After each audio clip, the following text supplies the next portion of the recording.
Alright, G-Mech back with another video here. Unfortunately, I had an issue with my 2002 Chevy 2500 HD with a Duramax in it, where we found transmission oil in the coolant. As you can see, after draining it out already, definitely red. Here's a sample out of the transmission, out of the drain plug. Gonna do that too, so this is gonna be probably a couple part video all separate. This is a radiator replacement in a Duramax. I'm gonna do it segmented. Got some other work going on and stuff. Kind of busy in the shop. But anyway, we're gonna show you how to remove and replace a radiator. All right, to sum this up already, I've already removed the air box, the coolant reservoir. I also got a bracket out of the way to get at those transmission lines.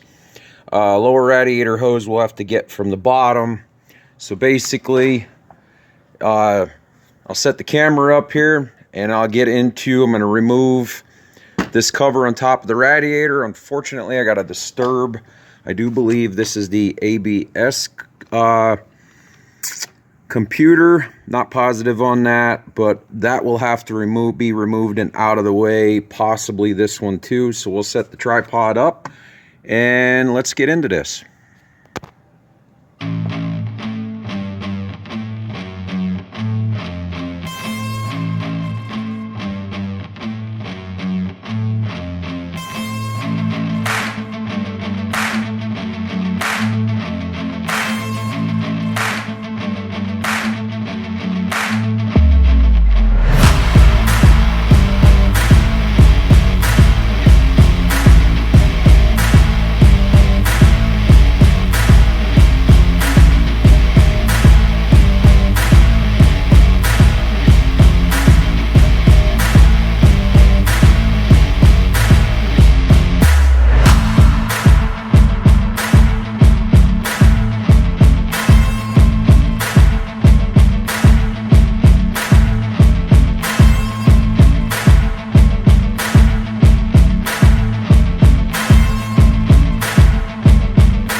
my brand new radiator that's going back in my Duramax. Got in my local parts store, so that way, you know, reparable, have a problem, can take it right back. I would prefer a solid aluminum, but seemed to be a reparable, you know, company. Can't remember the name of this, what they told me what it was, but they said they sold a lot of them at the local parts store. But I'll put some information in the description of this video of some good radiators that I recommend. But I will tell you first off, I do highly recommend buying your radiator from a local parts store, because like I said, warranty, stuff like that, unless you can, you know, find a good deal or something like that. But in comparison, here's the new radiator. And also with a little research, found out that this is probably the original radiator to the truck. We're pretty positive. You figure 2002, 22 years old, 260,000 miles. I think that is pretty good. But the main reason for the fail was it started leaking, and you can actually see some coolant right there. Was mainly starting to leak transmission oil into the antifreeze, which is not going to hurt anything. You don't want that. Can pressurize the system, blah, blah, blah. But it needed to be changed anyway. Anyway, removed the grommets out of here and installed them in the new radiator. I'm ready to set this in. Just going to do some double checks. I never did replace a radiator in one of these newer trucks. Have done lots of others, just kind of straightforward in my opinion. But we'll set the camera up here and we'll get somebody install, putting it back in. It's basically, if you can, you know, take it out, you can just, you know, it's pretty easy to put it back in. But one tip with this transmission issue with the tranny fluid leaking, as you can see, this is what I'm doing. I'm bypassing it. I do not, all the vehicles I've owned that were automatic and I did a radiator replace or what have you, I took and I eliminated the lines going into the transmission, and I had less problems that way. My old Ford trucks are that way, other trucks I had besides, even towing, and this is what I did. On this truck here is a different story because this has an Allison in it. And I bought a conversion kit some time ago where I replaced the transmission lines with hydraulic lines. And they came with fittings, that fitting right there. Search around the internet. I'll put some information in the description if I can find it. And it got me this fitting. That way it'll go into the cooler and then also into the transmission. So then what that gives you the ability to do is run a hydraulic hose, which you'll never ruin this. You know, heat resistant, high pressure. I'm not sure what these Allisons run at in pressure. I know it's not a whole lot, you know, in comparison with a hydraulic line. But I'm sorry, GM, I am not going to buy your GM lines and have them same thing, you know, happen where the line blows and you're emptying out your transmission and at the risk of, you know, what, $5,000 into a transmission and ruining it? No, thank you. So this is the route I went. With the bypass, I had to get another line made at my local parts store, and extended this line about 5 to 6 inches to hook direct up. Unfortunately, the line that was here that came from the transmission, it would go to the radiator, wasn't long enough to make it here. So we just opted a little more money, but I think it's well worth the insurance to go ahead and do this. But this will eliminate the problem. So let's get this radiator installed.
So basically, doing a radiator replacement is pretty much finished here in this part of it. There is another video I'm going to make on servicing a transmission on an Allison 1000 for a Duramax. Probably work for others. It's pretty well uniform.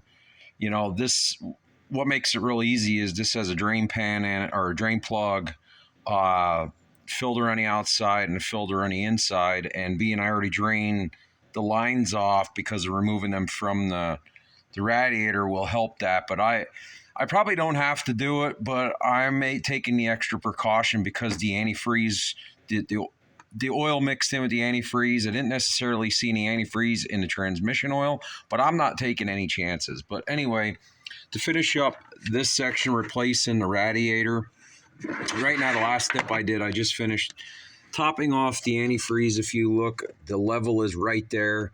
I have to run the truck and get it up to operating temperature and let this burp off. So I'm going to leave it low so that way I don't waste any antifreeze as the air comes out. That's a good tip. You know, if you ever, you know, just even replace your coolant, do a thermostat, whatever, it's going to burp because there's going to be air in it. And you want to make sure you do that and run it a long time, especially diesels. Diesels take a long time to get up to operating temperature, especially, you know, during cold weather or when they're just idling. So, but yeah, this basically finishes up the radiator replacement. Thanks for watching this video. Stay tuned. We're going to do the transmission service. I also have to change oil in this thing. Been about 5,000 miles on the injectors. And truck runs great. I hit 18 miles to the gallon. Please comment down below what you're getting for mileage on your Duramax. Or even your Dodge Cummins if you happen to fall onto this video, or your Ford Power Stroke. No matter what year, I'm not picky. Just like good conversation, and maybe we have ways to help each other to save money. But thanks for watching. This is GMAC. Like, subscribe, and we'll see you on the next video. And remember, keep on wrenching.